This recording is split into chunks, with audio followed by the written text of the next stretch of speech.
Amém. Umas breves palavras para terminarmos o culto ainda.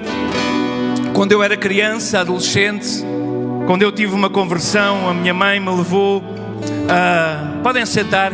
A minha mãe me levou a conhecer Jesus desde criança, que ouvia as suas histórias, as histórias da Bíblia. Mas eu conhecia Jesus e falei acerca da salvação, sabendo que um dia estaria com o Senhor na glória. E quando eu orava a Jesus, orava a Deus, agradecia por Ele me salvar, pela salvação, por me libertar das garras do inimigo, por me responder a alguns dos meus pedidos, das minhas orações. E parece que isso era tudo o que eu conhecia de Jesus. Mas hoje eu conheço muito mais acerca de Deus. Passados estes anos, olho para trás e olho para Deus como meu Pai, como meu amigo. Olho para Jesus como meu advogado, como meu juiz, como meu escudo. Hoje eu olho para Deus como a minha paz, o meu provedor, o meu protetor. Olho para Deus como a minha força e o meu refúgio.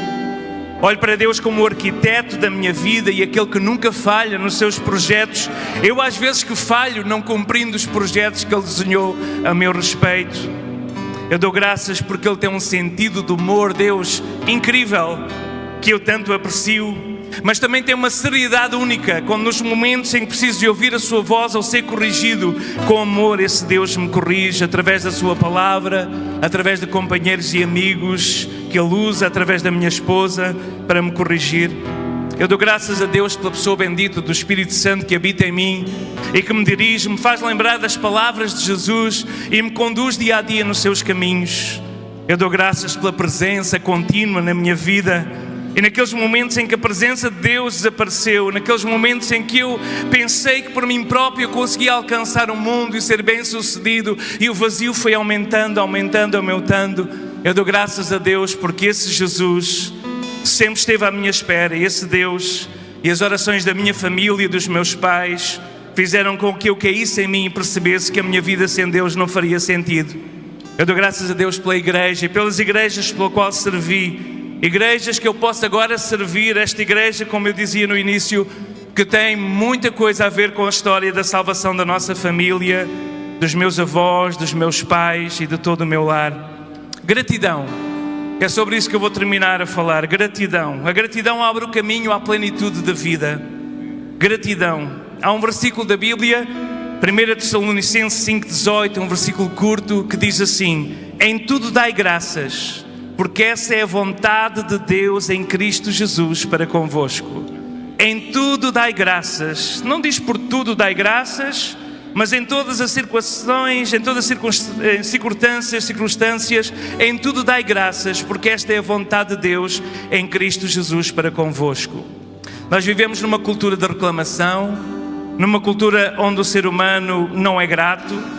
E a ingratidão é das coisas que mais dói à nossa alma. Quando nós fazemos bem a alguém e essa pessoa paga-nos com ingratidão, é das maiores feridas mais difíceis de superar. Vivemos numa cultura onde o foco está sempre no que falta e não naquilo que nós temos. Onde o foco está naquilo que nós não temos, em vez de sermos gratos por aquilo que nós temos. Vivemos numa cultura que gera murmuração, murmura e gera amargura nos corações. Gratidão, o dicionário define gratidão como a qualidade daquele que se sente grato. Define como uma emoção positiva que surge ao reconhecer algo de bom na nossa vida. Reconhecimento. Gratidão está ligado com reconhecimento. O ato de valorizar um auxílio, uma gentileza, um apoio. Algo que veio por outra pessoa, no nosso caso também por Deus, que é uma pessoa bendita. Gratidão. Na perspectiva da psicologia e filosofia, além do mero obrigado, gratidão é vista como uma virtude. Segundo Cícero, um dos filósofos mais conhecidos, gratidão é a mãe de todas as virtudes, sendo uma característica de almas nobres. Uma atitude de vida, segundo a filosofia. Não apenas do reconhecimento de um evento isolado, mas uma maneira de perceber e apreciar momentos e elementos positivos da vida diariamente. O contribui para o bem-estar. Uma pessoa grata é mais saudável do que a pessoa que é triste e que murmura e que reclama com tudo. Gratidão é uma força transformadora, segundo a psicologia. Quando nós focamos naquilo que temos, na suficiência, e não no que nos falta, na escassez, nós combatemos a negação, a murmuração e tornamos-nos melhores pessoas. Mas segundo a Bíblia, a gratidão não é apenas um sentimento, mas uma atitude de fé. Um sacrifício de louvor, reconhecendo que Deus é soberano e que tudo vem dele e tudo é para ele e que Ele está acima de todas as circunstâncias. Eu vou terminar com um texto, uma parábola de Jesus, não uma parábola, um episódio de Jesus em Lucas 17, sobre 10 homens que experimentaram uma cura sobrenatural, algo que era incurável, algo que era impossível de acontecer.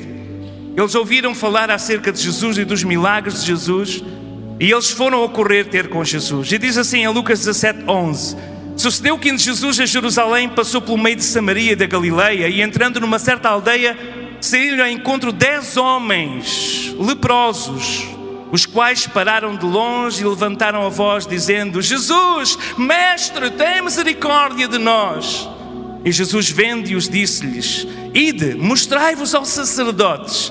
E aconteceu que indo eles ficaram limpos. E um deles, vendo que estava são, que estava curado, voltou, glorificando a Deus em alta voz, e caiu aos seus pés, aos pés de Jesus, com o rosto em terra, dando-lhe graças.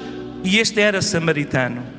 E respondendo Jesus disse: Não foram 10 os limpos? Onde é que estão os 9? Não houve quem voltasse para dar glória a Deus, senão este estrangeiro. Então disse àquele estrangeiro: Levanta-te e vai, a tua fé te salvou. Gratidão, o poder da gratidão.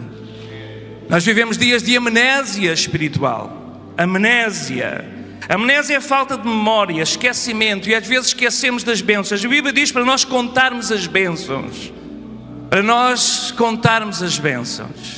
Esta manhã levantei-me, e não vou dizer, mas a minha esposa tinha preparado um pequeno almoço, uns ovos cozidos. Tudo estava preparado, ela foi à casa de banho, bateu à porta várias vezes. Então não vens comer?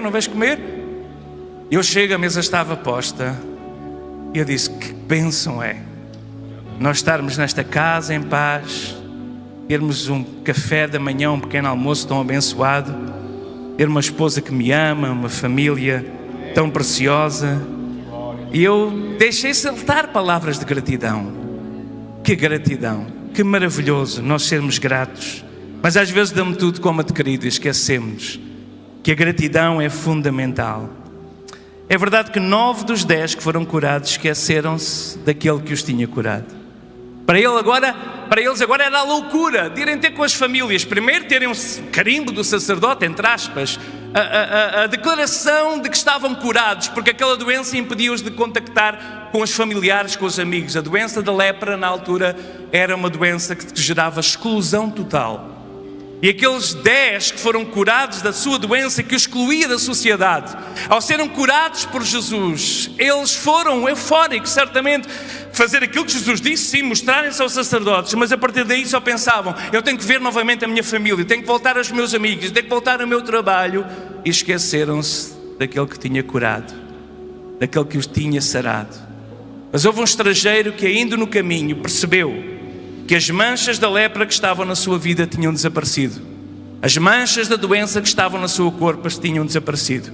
E ele não quis o selo primeiro da sociedade. Ele não quis primeiro a associação, a aceitação da sociedade. Ele primeiro quis demonstrar a sua gratidão e adoração a Jesus. E diz que ele voltou. Ele prostrou-se aos pés de Jesus, reconhecendo que Jesus era a razão da sua existência. Jesus tinha transformado a sua existência, uma existência destinada à morte e à separação eterna. Agora havia uma nova oportunidade de vida. Foi isso que Jesus fez comigo. Quando o pecado entrou na minha vida, conhecendo a palavra de Deus, e me desviei dos caminhos de Deus durante apenas alguns meses. Mas foram os meses no momento bonitos, alegres, quando o pecado estava no pico, mas depois o vazio, a dor, a solidão. E esse Jesus que me perdoou. Então nós precisamos de fazer isto que o leproso fez. Chamados à adoração. A gratidão não busca a Deus apenas por aquilo que Ele pode dar, mas busca a Deus por aquilo que Ele é. E é nesta busca que a unção de Deus e a plenitude vem sobre nós. Quando aquele leproso curado, limpo, veio aos pés de Jesus, ele ouviu algo que os outros não ouviram. Ele teve a plenitude que os outros não tiveram. Os outros tiveram apenas a cura. Mas veja o que aconteceu o último. Respondeu Jesus, disse: onde é que estão os outros 9? Não houve quem voltasse para dar glória a Deus, senão este estrangeiro. Então Jesus, verso 19, levanta-se. Ele volta-se para ele e diz: levanta-te e vai.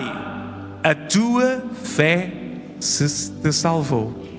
Então ele encontrou não apenas a cura, mas encontrou a cura da chaga eterna do pecado, a salvação, a eternidade. Eu estou grato a Deus porque o Senhor me dá a oportunidade de partilhar esta palavra. Estamos gratos a Deus em todos os momentos, e termino com o versículo que iniciei. Tessalonicenses 5, 18. Em tudo dai graças. Lembro-me quando estava a cuidar da minha mãe, nos momentos finais da sua vida, em que ela perdia para a doença do cancro, mas ganhava para a eternidade. Lembrei-me da presença de Deus naqueles momentos, da paz de Deus naqueles momentos, a incomparável presença do Espírito Santo, que nos consola, e sou grato a Deus por ter passado por esse vale com a presença do Senhor. Não posso imaginar o que seria passar por um vale desse sem Deus, não consigo imaginar. Deve ser um desespero total, uma loucura total, mas a presença do Espírito nos traz paz. Então, nesta manhã, deixem-me só demonstrar publicamente a minha gratidão. Obrigado aos irmãos e ao Ministério de Lisboa, que investiu na nossa vida e nos convidou há 16 anos. Estava a dizer isto esta manhã, um pouco antes das 10, quando estava ali na boa hora com o pastor Vieito, estava a dizer: obrigado, pastor Vieito, por ter acreditado em mim, não é? Eu que andava aí com o caminhão para Portugal a evangelizar, e ele acreditou. O pastor Pedrosa, que foi o primeiro que lhe falou no meu nome, disse: o Josué, ele tem uma chamada para Évora, uma chamada que vem desde a adolescência, e depois o Ministério de Lisboa convidou-me para ser seu missionário. E há 16 anos estamos ligados a esta igreja que aprendemos a amar, e hoje, com o coração agradecido, lembro Hebreus 13:7. Lembrai-vos dos vossos guias, os quais vos pregaram a palavra de Deus, e considerando atentamente o fim da sua vida, imitai a fé que eles tiveram.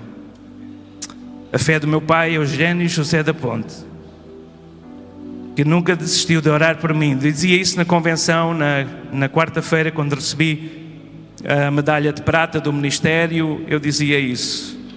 Ele um dia foi acordado numa convenção de madrugada e Deus lhe disse: o teu filho vai ser meu servo. E ele repetiu aquilo durante tanto tempo. E eu, a certa altura, na minha rebeldia da juventude, disse: eu não vou porque eu não quero. Mas graças a Deus que o Senhor venceu. O pastor Luís Reis, que me convidou para estar com ele 7 anos e aprender o que é ser e liderar uma igreja com uma visão missionária. Pelo pastor Manuel Cartaz Martins, que no final da sua vida pegou nas suas poupanças e entregou aqueles 25.000 euros para começar o Ministério Jesus é a resposta. Ele disse: Josué, quando eu era jovem, eu, pastor Virgílio e outros tínhamos um sonho de evangelizar Portugal. Nunca fizemos isso. Fomos para a África, evangelizámos lá Angola, outros países, mas agora é a tua vez. Ele pegou nas suas poupanças e comprámos aquele caminhão com o qual servimos ao Senhor e que ainda está a servir ao Senhor. O pastor Rui Paulino, durante este ano, me apoiou espiritualmente. O pastor Juvenal Clemente, já lhe agradeci pessoalmente que me chamaram para a Assembleia de Deus de Lisboa, nomeadamente a missão de Évora. Pelo pastor Diniz e Ministério. Pelo pastor Paulo Pascoal, que acreditou em mim para liderar a MEV e que me chamou para trabalhar para a Billy Graham, e estive ligado à Billy Graham durante cerca de 10 anos. Pelo pastor Robert Five, o meu presidente. Pelo pastor António Calaim, que me convidou para ser o seu vice-presidente na Aliança Evangélica e que mais tarde me fez o desafio para ser o secretário-geral da Aliança. Pelo Timóteo, que tem sido um companheiro e que agora tem que levar a Aliança sem mim. E por os cooperadores, todos vós que estão aqui, pela igreja, muito obrigado, irmãos. Obrigado por estarem ao meu lado, por me suportarem a oração. Há uma palavra muito especial para os meus sogros, Cláudia e Luciano, que cuidaram dos nossos filhos, especialmente quando eu tive a loucura de ir para a Espanha e começar um canal cristão via satélite. E durante semanas a fio eu estava longe dos bebés e da Isabel, para ter a TBN no ar e fazer aquele streaming lá em direto. Na altura não se chamava streaming, era continuidade da televisão. Pregar em direto era o meu sonho, pregar o Evangelho. Entretanto as parabólicas desapareceram, ainda há algumas aí, e o canal acabou por fechar. Mas eles foram sustento do nosso ministério.